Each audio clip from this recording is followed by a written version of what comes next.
లోకా సమస్తా సుఖినో భవంతు. సర్వే జనా సుఖినో భవంతు. మానవ పురోగతికి కావలసిన విజ్ఞానము. మనిషి చేసే కర్మలు మరియు అనుభవాలన్నీ చెరగని ముద్రలుగా ఉండే బీజ కేంద్రముతో పాటు ఆత్మ యొక్క పరివ్యాప్తమైన మనస్సు తమ తమ ప్రకాశాన్ని మరియు సహజ లక్షణాలను కోల్పోయినవి.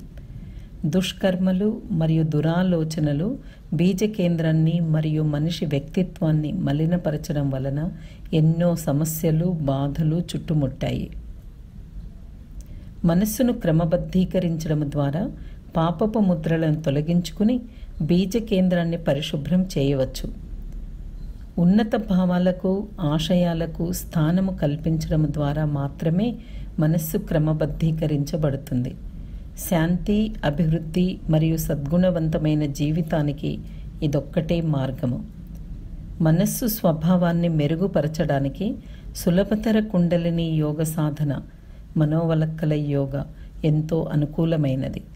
దీనివలన మంచి ఆలోచనలు, మాటలు మరియు పనులు జరుగుతాయి.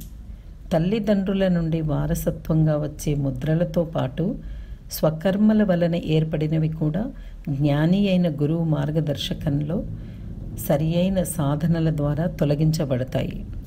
అందుకు కారణం మేటి అయిన ఆచార్యుల చేత సులభతర కుండలిని యోగం నేర్పించబడుతుంది. తత్వజ్ఞాని వేదాద్రి మహర్షి.